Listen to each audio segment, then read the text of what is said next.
Now we've got, like I said, last week, I was all waking back up from the Mexico trip. We've got the team here today, so we're going to have them come on up, including me. I am already here, though, but everyone else that was there with me last week. And thank you for the second mic. And just to hear a little bit about what we had going on and everyone's kind of unique experiences in it. So, Jesse, you want to start us off? You're the end. Brent's going to start. Awesome, I got to start. So I'm going to make it quick. Generally, I get up here and start crying. So this was a great year, awesome year. We did a lot of new things this year that hadn't happened. I'm going to let the kids, I'm not going to steal their thunder. So I just want to thank you guys as a congregation for trusting my wife and Matthew and I with your children. To the parents, thank you. I would encourage you to keep those conversations going, keep those challenges going, and know that I'm going to keep those challenges going with them. I will be texting them in the next weeks and challenging them with some questions that we've talked about and discussions that we had in Mexico. So thank you for allowing me to do that. They play a bigger part in my life than you guys know and in my walk with Christ, and so I just want to say thank you. All right. I don't want to step on anyone says we're going to hopscotch these over, so we got like the next person ready. So one thing leading, sometimes you want things to happen to you and not to happen to the kids. So I was blessed with some of those things this year. We were like, well, at least it happened to a leader and not a kid. So, I was the one that got sick, and I'm glad it wasn't a kid. I'm glad it was one night, and it was all right. And then I was the one that broke a toilet. But not in the traditional sense, which is crazy. But not because I was sick. No, we're working on a roof. This family, amazing family. You're going to hear a lot more about this family from the team. But they had probably one of the most beautiful bathrooms I've ever seen in Mexico, except it didn't have a roof over it. That was part of one of the things we were doing. We're going to put a roof over their bathroom and laundry room. And as we're going along, when I'm hooking on with the hammer, pulling the board over, Jameson's nailing it in place. I hook one, and I think I set it down. I don't know if somebody on the other end was hammering something, but as soon as I set it down, it just went over the edge, and I just happened to be directly over this toilet and happened to hit right on the edge and just shatter the porcelain. And so then it was just a really unique experience of being apologetic to this family and them being so gracious, and then even being gracious in getting to pick out a new one and how excited they were for that, just picking out a new toilet. And then I got a lesson in Mexico plumbing when I found out that this toilet was cemented into the ground when it was originally installed. So that was a fun time of just breaking a toilet so I could break it out of the ground and chip out this concrete and everything else, and then kind of bring it up to closer to the standards we'd see here, where you just could drop it on and have the 2 bolts, and if it ever needed to be changed out again, it can be. But just an amazing family, so gracious with that, and really, I think it helped me build relationship with them in a different way. My name is Jameson Rich. This was my 8th trip. I'm just going to add on what Matthew said about how this family was so generous. They were cooking us snacks every day, and some juices. I don't know. But one thing I'm going to say is that we had some leftover concrete one of the days, and Humberto, we asked him what he wanted us to do with it. And here, it'd be like, oh, I could use that here. But he was not even thinking about it. He said his neighbor could use it. So we were able to bless the neighbor too. And I remember Humberto filmed everything. Every day was the best day of his life. Even Bible study, the 45-minute long Bible study, he was filming the whole thing. He had a switch phone. Yeah, every day was the best day of his life, and I think that was awesome. What else was I gonna say? I already forgot. What? Oh yeah. I was able to share my testimony at youth group, and I was able to get baptized in New Mexico, and I forgot what else I was gonna say. Thank you. Hi, I'm Cody. I'm not a public speaker like Jameson, so I wrote this out. My name is Cody, and this was my 4th time going to Juarez. My favorite part of this trip was towards the end of the week when we handed out the donated clothes to the people affected by the flooding. Being able to walk in the homes and seeing the water stains half up the wall was a huge shock to me because not only was everything ruined, but these families didn't have insurance or tons of savings to buy a new house or fix the damage. Every time I go to Mexico and I see the makeshift houses and the trash everywhere and the poverty, I always feel guilty thinking about the things that I take for granted in the U.S. Sometimes I get so used to how my life is here that I forget how blessed I am and the food and shelter that we have all the time here. This trip was already my favorite, but when Lily and Jameson shared their testimonies and I was also able to, it just made it a lot better, and the locals there that got saved after we left just made the trip way better. So yeah, thank you for everybody that donated clothes and money to our trip. It really helped and it made a difference there. My name is Lily, and this was my 3rd trip to Mexico. Every year this trip has been a big impact on the year that after we get back. This year at youth group, like Cody said, and Jameson, I guess, we all shared our testimonies, and I've done that before, but in Mexico, everything's different in Mexico. And to hear some of the locals actually shared their testimonies as well, and it was interesting to hear what they had to say. And coming down every year and seeing the familiar faces is definitely a huge highlight. I'm gonna start crying. And even though we don't speak the same language, Google Translate, we definitely learn how to use that pretty well. And on youth night, a huge highlight is when we play volleyball with the kids until really late at night, and you just don't want the night to end because you know after you leave, then it's a whole nother year until you see these youth again.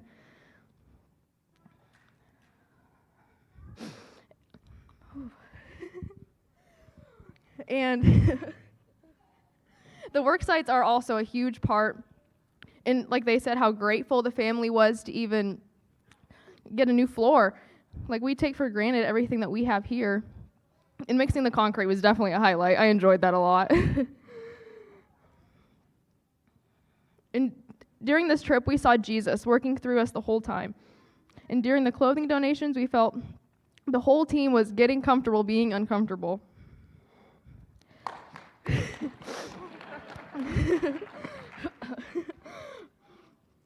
Lulu, one of the missionaries down in Juarez, I loved her motivation to pray for anyone she could and her love for Jesus, and that was truly an inspiration for me to see.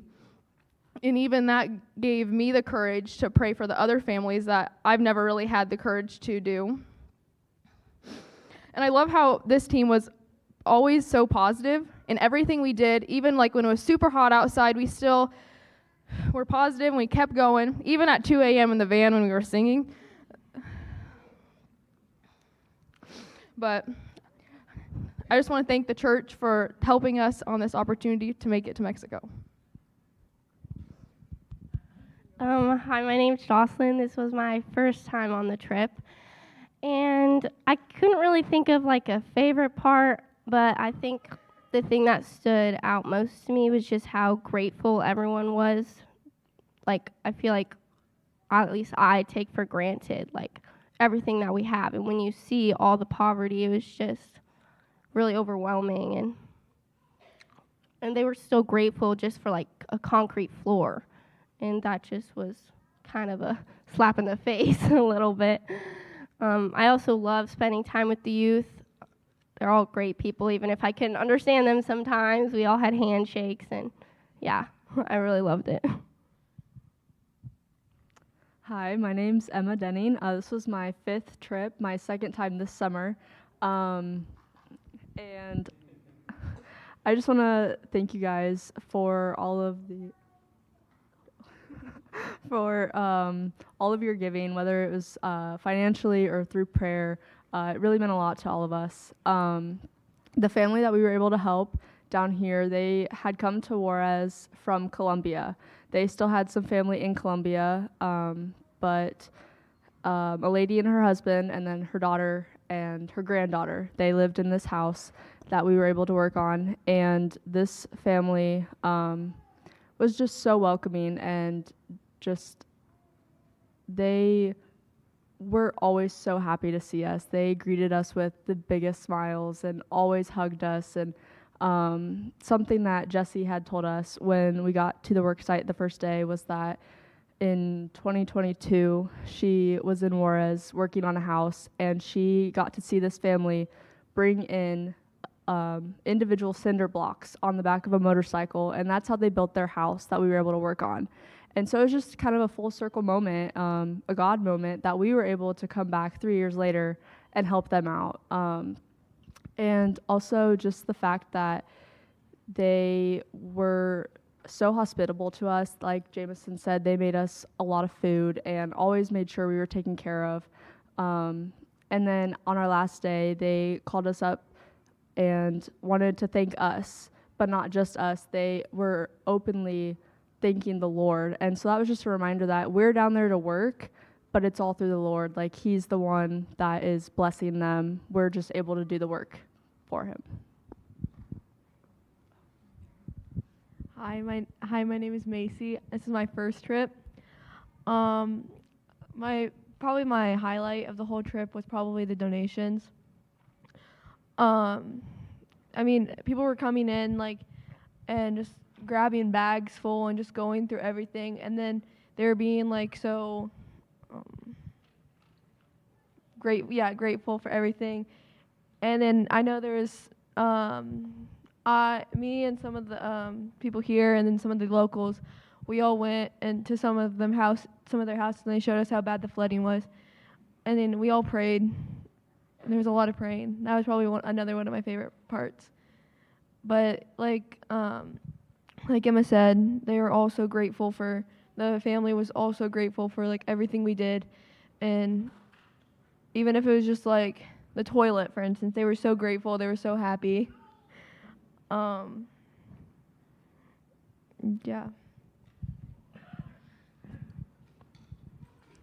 Hey, I'm Jaron Rich. This was my sixth trip down into Juarez. I noticed a lot of changes this year. We traded out the burrito night, which is where a bunch of the locals came down to the Warrens, and we would just make burritos, and then we passed them down at the hospital down there. And we traded that out for the donations instead. It was generally the same, but just, yeah. We managed to get a lot of work done while we were down there, even with the fact that we had a generally smaller team than we usually do. I don't know. It was just nice to be back down there. It's truly a life-changing experience just being down there, meeting all these people. That's really all I have to say.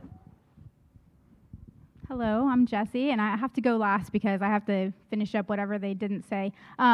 That only touches the surface of what we actually did in Mexico, so if you want to know more about that, you should chat with each of these individuals. Every year I stand up here and I brag on the team, but I have to because teenagers, most of the teenagers, I teach high school, so I can tell you that most of the teenagers I know are sitting on their couch playing video games. And these young people up here are earning money. They're serving in the community. Many of you supported them, and they're earning money to go to Mexico to serve. This year, our theme, or our motto, whatever you want to call it, was Love in Action. A few years ago, you might remember we did Bob Goff's Love Does devotions on the U version, and we kind of reworked that a little bit to fit our team and our purpose this year. So we went with Love in Action, and our verse was from 1 John 3:18, that we don't just speak about love, but that we show love to others through our actions. And that is what this team did. From the moment that they became a team, they showed love to each other. They showed love to everyone that we encountered on the way to Mexico, everyone that we met in Mexico, and on the way home. And even now, they're sharing love in their community. And that is just Jesus working through them. This trip is so impactful, and it's the reason that we continue to do it year after year. Brent mentioned that this was a trip of firsts, and you heard some of the firsts. One of the main things that we got to do that was the first time we've ever done it was take a team out of the city. in Mexico. So Adrian and Diana have a little retreat, a cabin in Samalayuca. I was worried I was going to say that wrong. And they have a little cabin there. They have horses. They're really close to the sand dunes. It's about 30 minutes south of Juarez. And the Rich family, my family, got to go there a couple of years ago on spring break. So you heard them all say how many times they've been in Mexico. One of those was a family trip. I think this was my 9th trip. And so one of those, like I said, was a family trip, and we got to go there, and this was the first time we'd taken a team. We actually were supposed to go sledding on the sand dunes. If you followed us at all on Facebook, the van got stuck in the sand, so we made sand angels instead. We just had a good time with that. But they got to do the donations, as I said, in place of the burritos. Many of you donated. I don't know if you saw our van when we left, but the 9 totes on the back of the van were all donations. That was not our luggage. We had all of our luggage inside of the van on the way down. So as Brent likes to say, get comfortable being uncomfortable. And we did. We did. And we just loved on each other the whole way there. We were blown away by the fact that the women's Bible study, the men's Bible study, and our Bible study, and then even when we came home, the Bible study was all in 1 John. We just thought that was wild. So we loved, and Sunday church, yes. Everything was we were all focused on 1 John, and so that's definitely a God thing. The donations, as Jaron started to say, it was the burritos times 10. We went through, we sorted we gave up our souvenir shopping day, guys, to sort donations, and it was a mountain of donations, a lot from what we had from you guys, and then Bethel Church in El Paso as well, and we went through all of those, sorted them by sizes, sorted them by men's and women's and children's, and then went out with them in the trucks, and we gave those away. And as the youth said, they got to go into people's homes and see where the flood had damaged their homes, and they got to give those things away to people that they could see really, really needed them. And it was just an amazing blessing, and to pray with them. So here's the house, that red house that you just saw. In 2022, we sent 3 teams from Wellspring, and each one of those teams worked on that house from the cement up until it was a house, and they've actually added on a little addition. But the reason I mention it is because that is the neighbor. So as Emma was saying, when I was there in 22, and a couple other people were there, this family from Colombia, they were bringing the materials to their home, which was next door, on their motorcycle. And Eli told us, they've done all of this work themselves. And what we did for them, the Helps Ministry that Broken Hearts focuses on, is doing something for a family that they can't do for themselves. They probably could have done it, but it would have taken a much longer amount of time, and it would have been more costing. It would have just been more difficult for them. And he pointed out to us that they are now living in prosperity compared to what they lived in Colombia, and which to us would seem like poverty. But we were able to bless them with a roof. And for the first time, the team all worked together. We didn't get separated into different projects. So that was, again, one of the first. So, anything else?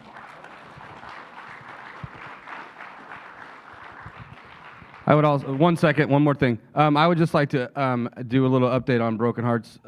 Just in the last year since we've been down there, their men's group was meeting once a week, is now meeting 2 and 3 times a week. Their women's group is now meeting 2 or maybe 3 times a week. Their youth group is meeting 1 big night a week, but they're also doing stuff. And like Cody mentioned, I just wanted to highlight that there was a direct impact from our group going. Not just one, a couple different youth within the week of us leaving directly gave their life to Christ. So because we went down there, so they're doing good things. We're just going to pass it back and forth. Actually, when we left, when we were in New Mexico, the kids sent a picture of the local youth sitting at Eli and Lulu's house reading our devotions. So that was amazing. Thank you.